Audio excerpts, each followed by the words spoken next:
Hello दोस्तों, correct usage in English के series में आपका स्वागत है।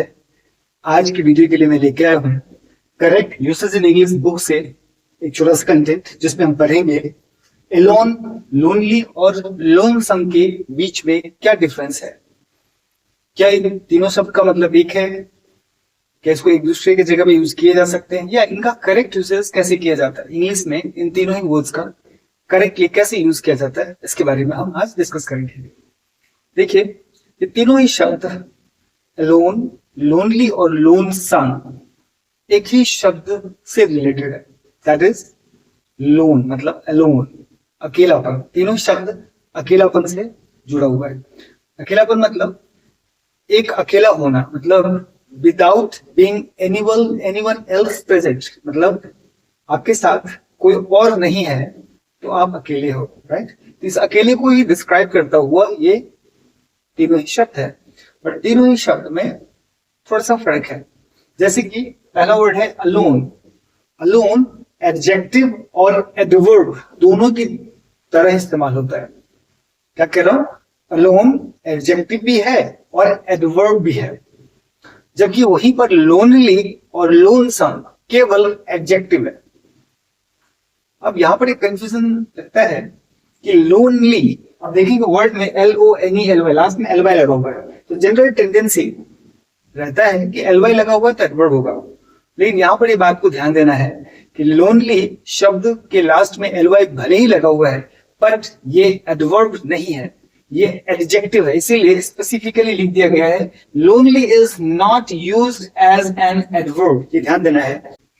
लोनसम, थर्ड वर्ड, लोनसम और लोनली का मीनिंग एक ही है।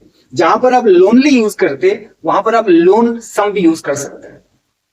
क्या है तीनों का मतलब भी जरा गौर करें। जब हम कहते हैं एलोन, एलोन मतलब अकेला, without being anyone else present there, मतलब एक व्यक्ति के पास कोई दूसरा नहीं है, वो अकेला है, इसीलिए उसके लिए इंग्लिश में वर्ड होगा ही इज अलोन, राइट। या अगर एडवर्ब के तौर पे इस्तेमाल करें तो किसी वर्ब या किसी दूसरे एडजेक्टिव या एडवर्ब को डिस्क्राइब कर रहा होगा। जैसे यहाँ पे कहता हूं आई कांट डिसाइड अलोन, यहाँ पे डिसाइड को डिस्क्राइब कर रहा है, डिसाइड एक वर्ब है, तो आई कांट डिसाइड अलोन, मैं अकेले इसे निर्णय नहीं ले सकता या इसे निर्णय नहीं दे सकता। तो यहाँ पर अलोन किसको डिस्क्राइब कर रहा है? डिसाइड को, वर्ब है, तो यहाँ पर अलोन एक एडवर्ब के तौर पर इस्तेमाल हुआ है। या आई ट्रैवल ऑल अलोन, मैंने अकेला ही दूरी तय किया, या मैंने अकेला ही यात्रा किया। इसको मीनिंग करता है ये सेंटेंस। तो यहाँ पर वास्तव में एलोन जो है सो ट्रैवल को डिस्क्राइब कर रहा है, तो एलोन यहाँ पर एडवर्ब है। फिर मैंने पहले बताया कि अलोन को आप एडजेक्टिव के तौर पे भी इस्तेमाल कर सकते हैं। अगर आप अलोन को एडजेक्टिव के तौर पे इस्तेमाल करते हैं तो ध्यान देना है कि अलोन के बाद नाउन कभी भी नहीं आता। क्या कह रहा हूं? अलोन एडवर्ब के तौर पे भी इस्तेमाल होता है, अलोन एडजेक्टिव के तौर पे भी इस्तेमाल होता है, लेकिन जब आप अलोन को एडजेक्टिव के तौर पे इस्तेमाल करते हैं तो अलोन के बाद नाउन नहीं आता है, ये कहना चाह रहा हूं। मतलब अलोन बिना नाउन के ही बतौर एडजेक्टिव यूज होगा। जैसे एक सेंटेंस देखें, I was alone in my house when this happened, जब ये घटना घटी या जब यह घटी तब मैं इस घर में अकेले ही था। गौर करिए, आई वॉज अलोन, मैं क्या था? अकेला था। अकेला एडजेक्टिव है, मैं को डिस्क्राइब कर रहा है, इसलिए देखें आई वॉज अलोन, अलोन के बाद कोई नाउन नहीं है, तो अलोन एडजेक्टिव के तौर पे इस्तेमाल करेंगे तो आप उसके बाद नाउन नहीं रखेंगे। अलोन एडवर्ब के तौर पे भी इस्तेमाल होता है। क्लियर? लोनली की बात आई तो लोनली पहले कहा LY लगा हुआ है, इसलिए ऐसा कंफ्यूजन ना हो आपको कि ये एडवर्ब है। LY भले ही लगा हुआ है बट ये एडजेक्टिव के तौर पे इस्तेमाल होता है, राइट। और लोनली का मतलब क्या होता है? लोनली का मतलब होता है जब कोई अलोन होता है तो जो बैड फीलिंग होता है। कई बार अलोन होते हुए भी लोग सुखी रह सकते हैं, जैसे कोई ध्यानी होते हैं वो अकेला रहना पसंद करते हैं, लेकिन कई बार क्या होता है अलोन रहने से अनहैप्पीनेस, सैडनेस क्रिएट होता है। तो जो सैडनेस वाली फीलिंग है, मतलब नेगेटिव फीलिंग है, अलोन होने के कारण जो नेगेटिवली इन्फ्लुएंस्ड होता है, अकेलापन का जो फीलिंग आता है, राइट, नेगेटिव सेंस में कह रहा हूं, अकेलापन नेगेटिव वर्ड ही है, तो उस वर्ड के लिए लोनली वर्ड होता है। मतलब बीइंग सैड और अनहैप्पी, बीइंग अलोन, या फीलिंग सैड और अनहैप्पीनेस, बीइंग अलोन। जब अकेला रहते हैं तो जो सैड और अनहैप्पीनेस की फीलिंग आती है उसको कहते हैं लोनली। क्लियर हो गई?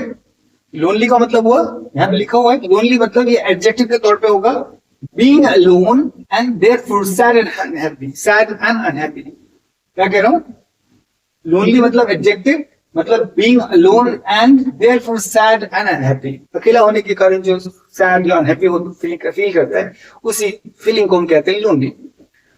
तो अलोन एक एडजेक्टिव हो गया, एडवर्ब हो गया। लोनली केवल एडजेक्टिव है। तीसरा वर्ड है लोनसम। लोनसम का मतलब सेम, लोनली जो मीनिंग होता है वही होता है लोनसम का। जहां पर आप लोनली यूज करते हो वहां पर लोनसम फीलिंग, लोनसम भी यूज कर सकते हैं। जैसे यहां पे लिखा एक sentence, anyone can feel lonely and depressed living in this big isolated house। मतलब इस अकेले घर में रहते हुए कोई भी, इस बड़े से अकेले घर में रहते हुए कोई भी लोनली फील कर सकता है। इस लोनली की जगह पे अगर आप लोन से रिप्लेस कर दे तो भी चलेगा। जैसे देखिए यहाँ लिखा है लोनली, ऊपर में लिखा है ऑब्लिक एंड लोनसम, मतलब anyone can feel lonesome and depressed living in this big isolated house. यहाँ पे लोनली चाहे लोनसम एडजेक्टिव के तौर पर इस्तेमाल हुआ है। क्लियर हो गई बात? तो क्या हमने देखा कि अलोन, लोनली और लोनसम तीनों अकेलेपन से जुड़ा हुआ शब्द है। अलोन एडजेक्टिव और एडवर्ब दोनों है, लोनली और लोनसम केवल एडजेक्टिव है। लोनली के लास्ट में एलवाई लगा हुआ है, इसलिए आप ऐसा ना समझें कि वो एडवर्ब है। लोनली केवल और केवल एडजेक्टिव के तौर पर इस्तेमाल होता है। यहाँ पर एक इंपॉर्टेंट बात ध्यान रखना है कि अगर आप अलोन एडजेक्टिव के तौर पर इस्तेमाल करते हैं, अलोन के बाद आप नाउन का प्रयोग नहीं कर सकते, क्योंकि अलोन अकेले यूज होता है। इस तरह से हम अलोन, लोनली और लोनसम का करेक्ट यूसेज में उपयोग करते हैं।